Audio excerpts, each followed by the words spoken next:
Muy buenas noches, mis hermanos. Dios les continúe bendiciendo. Buenas noches para los que lo miran de noche el video. Buen día para los que lo miran de día. Bueno, entonces, mis hermanos, qué bendición estar nuevamente con ustedes para compartir nuevamente lo que es la palabra del Señor a través de esta materia tan importante para la vida de la iglesia, para la vida del cristiano, que son las misiones. Así que, mis hermanos, vamos a iniciar en un momento de oración para entonces tener el desarrollo de esta semana, de los apuntes de esta semana, del comentario que vamos a expresar en esta grabación. Así que oremos. Padre, gracias te damos por darnos la bendición, la oportunidad de, Señor, compartir tu palabra con estos hermanos, estos preciosos hermanos que se están preparando, mi Señor, en tu obra, Padre, porque quieren servirte mejor, Padre Celestial, adquiriendo nuevos conocimientos en relación a tu palabra, mi Señor. Y en especial, mi Señor, a esta gran labor, Señor, que usted le encomendó a la iglesia y a cada creyente, Señor, acerca de las misiones. Señor, así que danos la palabra para hablar, la sabiduría, a fin, Señor, de que seamos edificados, exhortados y retados, Señor, a llevar a cabo esta gran comisión. Dejamos esta cosa en tus manos, Padre, en el nombre de Jesús. Amén. Bueno, mis hermanos, espero que les esté yendo bien con los apuntes, así como también con igualmente los reportes, la lectura del libro, etc. Por lo tanto, vamos a dar inicio ahora a lo que es la grabación para esta semana de este video.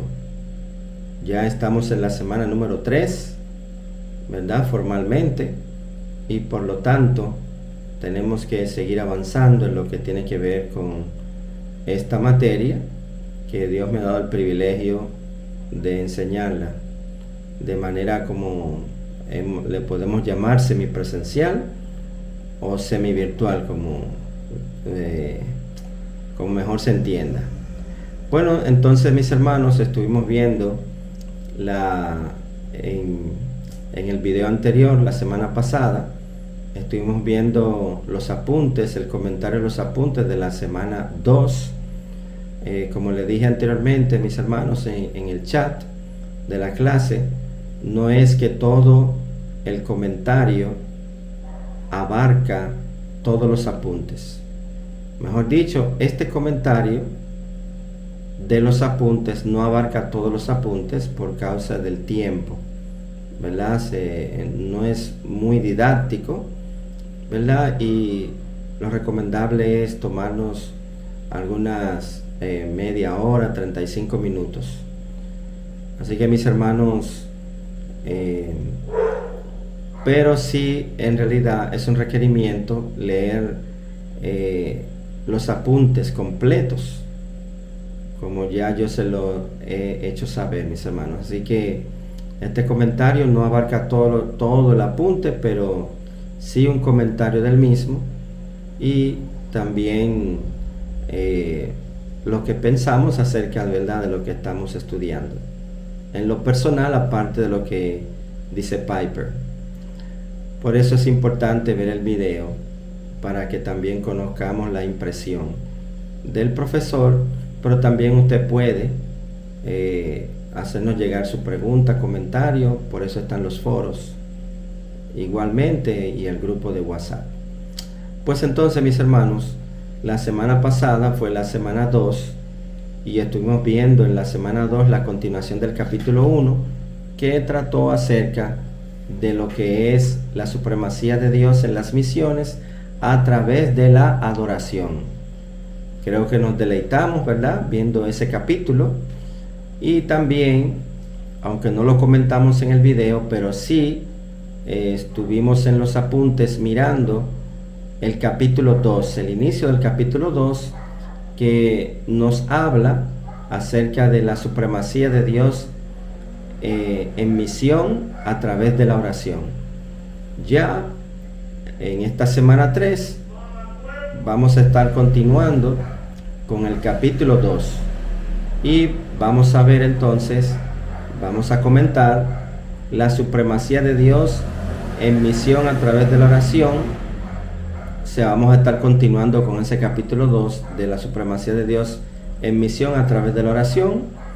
Y recordemos que la semana pasada estuvimos viendo que solamente hay un Dios que obre en las personas que esperan en Él. También vimos que el mensaje más extraordinario del mundo. Vimos también algunas expresiones bíblicas de la supremacía de Dios en las misiones. Y también estuvimos viendo la semana pasada en el capítulo 2, dejar la familia y posesiones por el nombre de Cristo. Pues como dije anteriormente, vamos a continuar con el capítulo 2 y ahora vamos a iniciar viendo el poder de la esperanza de los puritanos. Pues entonces, mis hermanos, allí encontramos que Piper registra en relación a los puritanos que el primer esfuerzo misionero de los protestantes de Inglaterra surgió de la esperanza de los puritanos. Los puritanos fueron aquellos pastores y maestros de Inglaterra y posteriormente de Nueva Inglaterra, aproximadamente del periodo que comprende, según Piper, entre 1560 y 1660, o sea, 100 años, que quisieron purificar la iglesia anglicana para que su teología y práctica estuvieran de acuerdo con las enseñanzas de la Reforma. Fíjese, mi hermano, que cuando hay un grupo de hombres y mujeres que se deciden a hacer la obra del Señor, pueden hacer cambios grandes, dramáticos, pueden influenciar a muchas personas. Y ese es el ejemplo que tenemos de los puritanos. Entonces, la gran visión que tenía de la soberanía de Dios, este grupo, los puritanos, les proporcionó una esperanza indestructible en la victoria de Dios sobre el mundo. Su visión era global, ni siquiera era local, como se pudiera pensar de una iglesia local. No, su visión era global. Vivían y actuaban movidos por el enorme deseo de ver el reino de Dios en todas las naciones. Y no solamente porque eran los puritanos, debiera la iglesia hoy en día igualmente tener ese tipo de visión. A veces nos perdemos la visión y nos centramos mayormente en lo local, mis hermanos. Y por lo tanto, así como los puritanos querían purificar la iglesia, yo creo que constantemente nosotros tenemos que hacer revisión de nuestra teología y de la práctica de la litúrgica que se hacen en las iglesias hoy en día. Este grupo, los puritanos, creían de todo corazón en las promesas de que la causa de Cristo vencería. Allá, como lo dice en Mateo, el capítulo 24, versículo 14, Jesús dice: edificaré mi iglesia, o sea, yo edificaré mi iglesia y las puertas del Hades no prevalecerán contra ella. Todavía persiste, porque es la palabra del Señor, no cambia. Igualmente que allá en el Salmo 86:9, ellos creían firmemente esto, los puritanos, que todas las naciones que tú has hecho vendrán y adorarán delante de ti, Señor, y glorificarán tu nombre. Parecería como que esto fuera imposible, viendo, ¿verdad?, cómo se están comportando las naciones hoy en día. Pero no debemos de perder de vista este principio, esta promesa de la palabra del Señor. Entonces, esta tremenda confianza en que Cristo un día conquistaría los corazones de todas las naciones y será glorificado por gente de toda la tierra, fue lo que propició, según Piper, el nacimiento de la obra misionera protestante en los países anglosajones. de habla inglesa, ¿verdad? Labor que comenzó 150 años antes de William Carey, ¿verdad? Que lo vimos la semana pasada, que inició en el 1793 el movimiento misionero moderno. Entonces, estoy dando a mis hermanos algunas fechas para que notemos de dónde que vienen, según Piper muestra, en relación al tema que estamos viendo, del poder de la esperanza de los puritanos. O sea, era algo glorioso. Entonces, entre el año 1627 y 1640, 15,000 personas emigraron de Inglaterra a esta región. ¿A dónde? América del Norte. Lamentablemente, la América del Norte que tenemos hoy en día no es la América del Norte cuando llegaron los puritanos, que comenzaron a predicar y expandir el Evangelio de Cristo. Yo entiendo, mis hermanos, que tenemos que orar por Estados Unidos. Inclusive, recordemos que Estados Unidos siempre envía misioneros, o enviaba misioneros en grandes cantidades antes. Hoy yo creo que también tenemos que ir de misiones a Estados Unidos, porque se están apartando, mis hermanos, muchas iglesias de la verdad del Evangelio. Entonces, mis hermanos, estos hermanos puritanos, la mayoría de ellos, claro, no solamente fueron los puritanos que emigraron hacia América del Norte, pero sí eran la mayoría personas que tenían una confianza firme en el señorío universal de Cristo. De hecho, el sello de los colonizadores de Massachusetts, Massachusetts Bay, según ¿verdad? Nos comenta Piper, tenía el dibujo de un indio y las palabras que dice Pablo allá, o que dice Lucas allá en Hechos 16:9, que pasa a Macedonia y ayúdanos. Entonces, esto muestra, en sentido general, mis hermanos, que los puritanos vieron su emigración al continente americano no por simplemente estar huyendo de la persecución, ¿verdad? Que fue lo que motivó que muchos de Europa vinieran hasta aquí, hasta América, sino que ellos también lo vieron como una estrategia misionera de Dios para extender su reino a todas las naciones. ¿A qué se le parece eso, mis hermanos?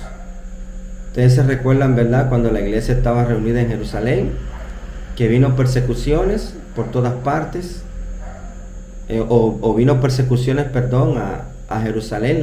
Los hermanos se esparcieron por todas partes, y donde iban llegando, iban predicando el Evangelio de Cristo Jesús. O sea, es una muestra más de que Dios permite a veces que los cristianos pasen por situaciones, porque a veces nos sentimos muy cómodos en el lugar donde estamos y nos da brega salir. Tiene que venir algo grande para que podamos salir. Hay veces, mis hermanos, que hay personas que han dicho que en este tiempo la iglesia necesita una persecución para poder reavivar las misiones y el amor a Dios. No estamos deseando eso, ¿verdad? Pero vemos que tanto este caso de los puritanos como la iglesia primitiva tuvieron que ser perseguidos para emigrar a América. En este caso de los puritanos, y la iglesia primitiva, ¿verdad?, por todas partes que iban. Vamos a ver también ahora la oración y el sufrimiento de John Eliot. Oración y sufrimiento, pasando del tema de lo que fueron los puritanos, dándole alguna fecha. Vamos a ver ahora lo que Piper llama la oración y el sufrimiento de John Eliot. John Eliot fue uno de aquellos puritanos llenos de esperanza que cruzaron el Atlántico en 1631. Específicamente ahora, dentro de los puritanos está John Eliot. Tenía 27 añitos, mis hermanos, y al año siguiente se convirtió en el pastor de una iglesia en Roxbury, Massachusetts, a 1 milla de Boston. Pero ocurrió algo que le convertiría en algo más que un pastor. Según Cotton Mather, en aquella vecindad había más de 20 tribus indígenas. Recordemos, mis hermanos, que todavía hay indígenas en Estados Unidos, o los indios, ¿verdad? Que los mismos indios dicen que fue que le invadieron sus tierras, ¿verdad? Inclusive hay algunas exenciones, tanto tributarias como de otras índoles, en cuanto a los indígenas. Bueno, había más indígenas en el tiempo que llegaron los puritanos a América del Norte.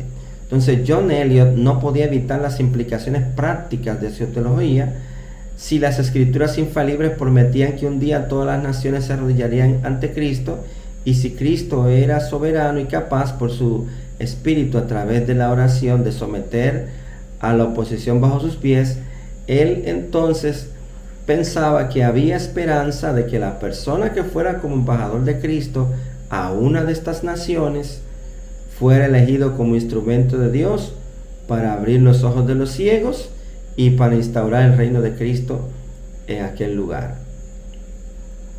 Entonces, así que cuando ya John Eliot contaba ya con algo más de 40 años de edad, no 20 como vimos, 27, sino 40 ya, Eliot, ¿verdad? Igual que su servidor, Eliot, lo único que mi nombre es sin T, decidió aprender la lengua algonquina, así se llamaba la lengua que hablaban los indígenas. Después elaboró una lista de vocabulario, una gramática y una sintaxis, y tradujo toda la Biblia y también libros que él valoraba mucho, como Call to the Unconverted, o Llamamiento a los Inconversos, de Richard Baxter. Miren, mis hermanos, lo que es tener el amor de Dios ferviente en su corazón, que se desafió a no solamente aprender el idioma de los indígenas, sino también elaborar una lista de vocabulario. Eso nos llama la atención mucho a nosotros, mis hermanos. Por ejemplo, ¿qué innovación estamos haciendo nosotros en nuestras iglesias para que el evangelio llegue a más personas? ¿Qué estamos haciendo? No tenemos que cambiar el mensaje, desde luego. El evangelio tiene que seguir siendo el mismo. Entonces, cuando Eliot cumplió 84 años, y qué bueno que llegó a muchos años de vida, ya existían varias iglesias indígenas, algunas de ellas lideradas por pastores indígenas, o sea, los nacionales. Esta es la increíble historia de un hombre de Dios que una vez dijo: la oración y el sufrimiento a través de la fe en Cristo Jesús lograrán grandes cosas. Fíjense, mis hermanos, vuelvo, y es bueno siempre hacernos el análisis. Nuestras iglesias donde estamos, ¿qué tanto están haciendo la obra misionera? ¿Qué tanto iglesias hijas tienen? Entonces, tenemos un ejemplo aquí de John Eliot, mi tocayo, por decirlo así, Eliot, aunque Eliot en este caso es un apellido. ¿Qué tanto estamos entregando también a la oración para lograr grandes cosas? Piper dice que la razón por la que ha contado esta historia, eso está en el libro de texto que ustedes en la página que le toca leer en esta semana, Piper dice que él ha contado esa historia, o ha registrado esa historia en el libro de texto, para subrayar la enorme importancia de tener una esperanza bíblica sólida que nos lleve a orar por la obra misionera. Recordemos que la semana pasada, y hasta estuvimos viendo la pregunta de discusión de la semana, ¿por qué no se están haciendo tantas misiones hoy en día? ¿Qué le pasa a las iglesias? Hemos visto que es la falta de pasión por Dios, por buscar el rostro de Dios. Entonces, muy buena acotación que hace Piper aquí, que es importante tener una esperanza bíblica sólida, no un motivo humano sólido, no ningún otro tipo de base sólida. Lo que sí debe ser sólido es la palabra del Señor, lo bíblico. No es tener una música sólida, ni siquiera. Todo tiene que estar relacionado a la palabra de Dios, como usted verá más adelante. Por lo tanto, Dios ha prometido y Dios es soberano. Y Él dice, Piper cita otra vez el Salmo 86:9, que dice: todas las naciones vendrán y adorarán delante de ti, Señor, y glorificarán tu nombre. Esa es una promesa del Señor. Entonces, esto es lo que cautivó a los puritanos y lo que propició el nacimiento del movimiento misionero moderno en 1763, según lo dice Piper. Entonces, William Carey se alimentó de esta tradición, igual que David Brainerd y Adoniram Hudson, Alexander Duff y David Livingstone, John Peyton y muchos otros que dieron sus vidas para llegar a pueblos donde el evangelio no había llegado.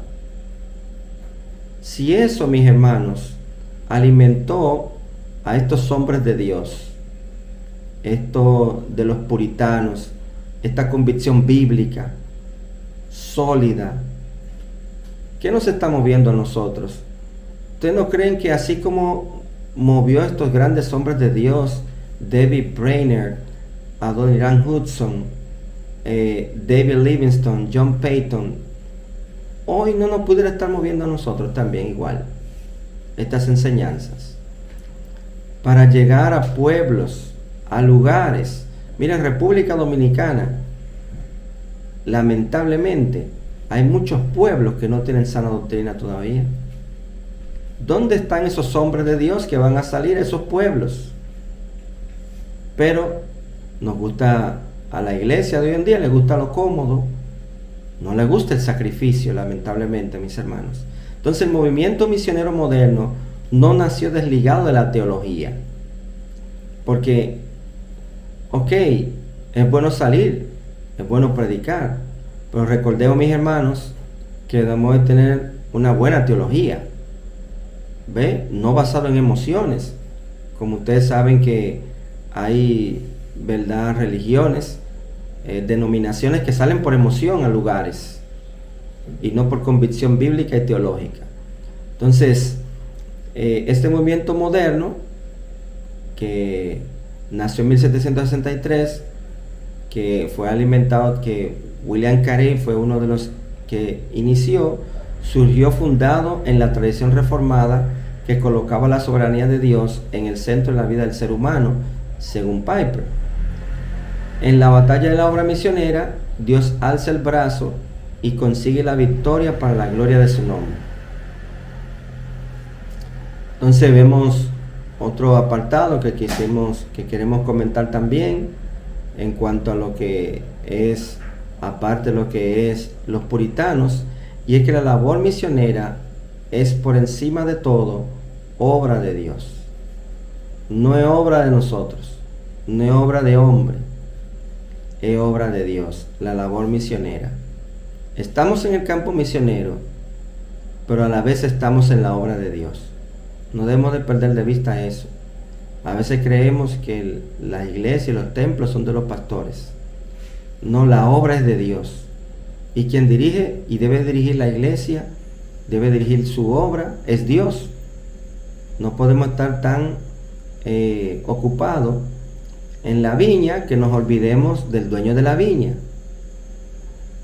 Es aún más importante reconocer esta verdad en las Escrituras y no solamente del testimonio de la fe de grandes misioneros, como ya vimos, ¿verdad? Grandes misioneros. También esto está sustentado en la Biblia. El Nuevo Testamento aclara muy bien que Dios no ha depositado la gran comisión en manos de incertidumbre de la voluntad humana. La obra es de Dios, vuelvo y reiteramos. El Señor nos dijo desde el principio, en Mateo 16:18, que Él era el que iba a edificar su iglesia. a veces nos creemos imprescindibles, o hay hermanos también que se creen imprescindibles. El que va a edificar la iglesia es Dios. A veces creemos que si nos vamos de la iglesia se cayó todo. Bueno, y se cayó todo, hay que ver cómo era que estábamos trabajando. Pero la iglesia tiene que seguir. Por ejemplo, esta iglesia de donde yo salgo, en donde me envía, la iglesia que me envía tiene ya 70 años, para la gloria del Señor. Quiere decir que los misioneros que vinieron de la Baptist Mission, sembraron la palabra del Señor y se fueron. Tuvieron que salir por una u otras razones, pero la iglesia no se quedó ahí, o no se fue con ellos, no desapareció. La iglesia continuó, porque el Señor era el que estaba dirigiendo su iglesia, para la gloria del Señor. Entonces el mundo misionero es totalmente la obra del Señor Jesús resucitado.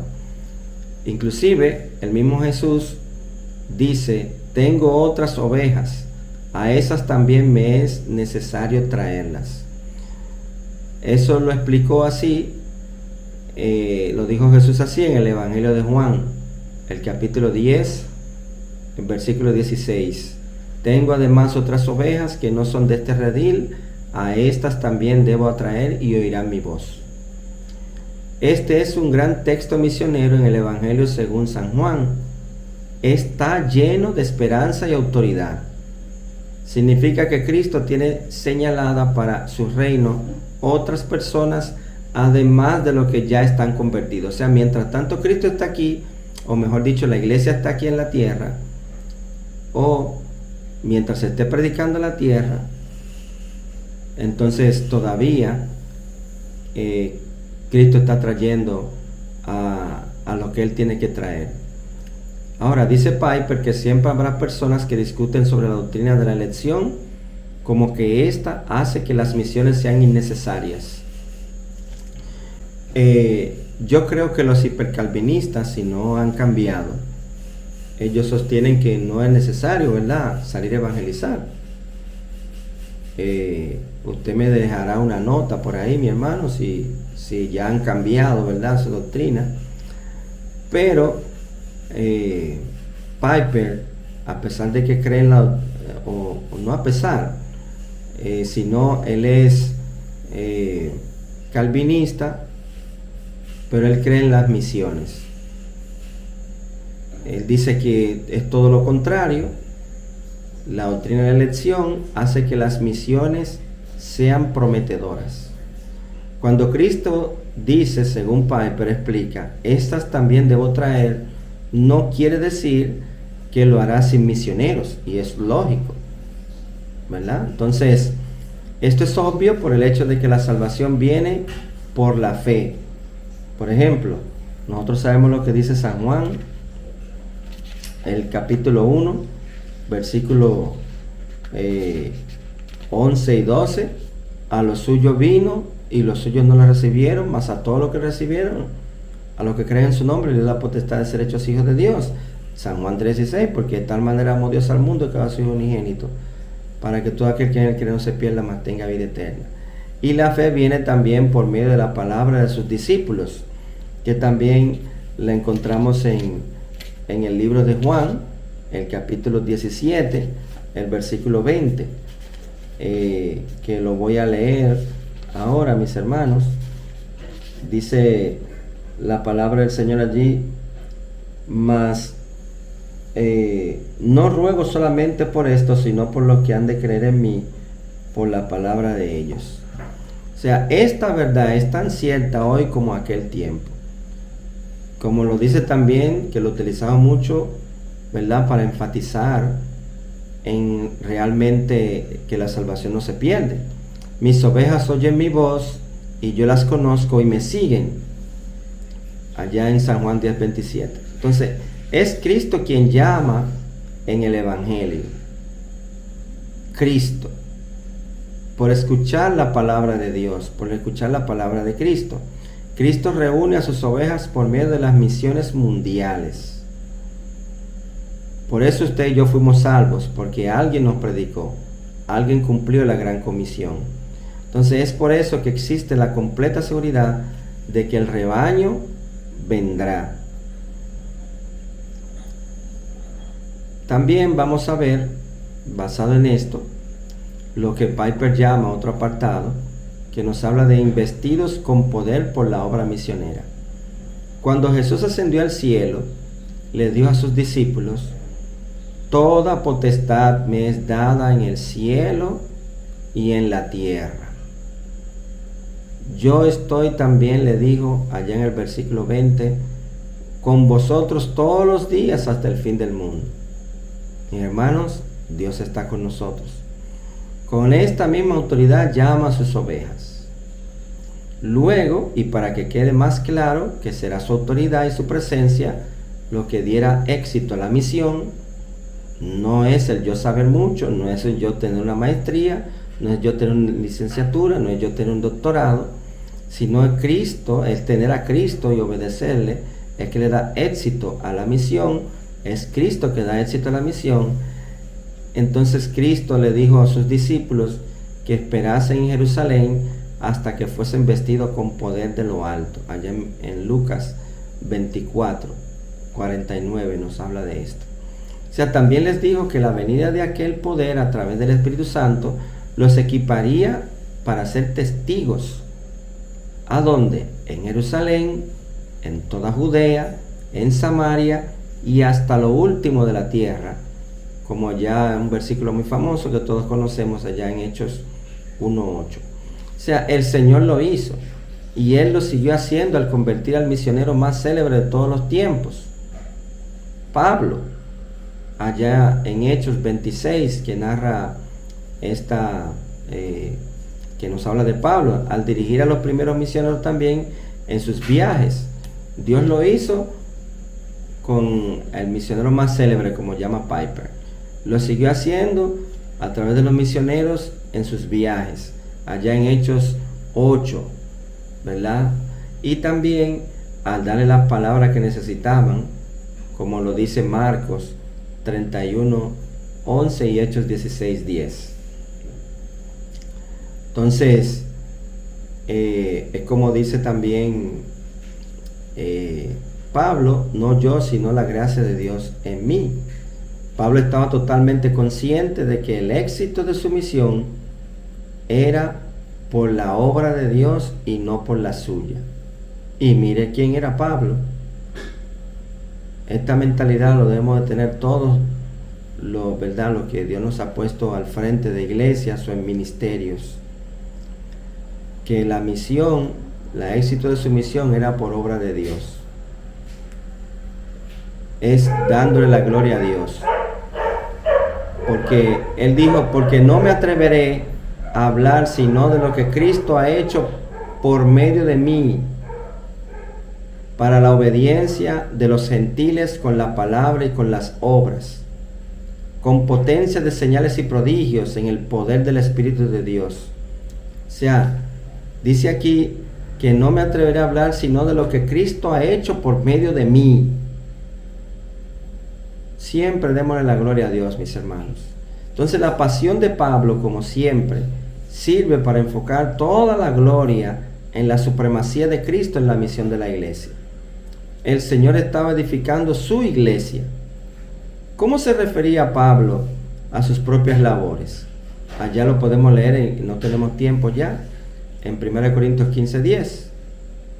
Pablo fue celoso para defender la supremacía de Dios en la misión de la iglesia. Hasta aquí, mis hermanos, lo voy a dejar. Usted siga leyendo los apuntes para que ya tenga la idea completa. Dios me le bendiga y nos vemos en un próximo video. Bye.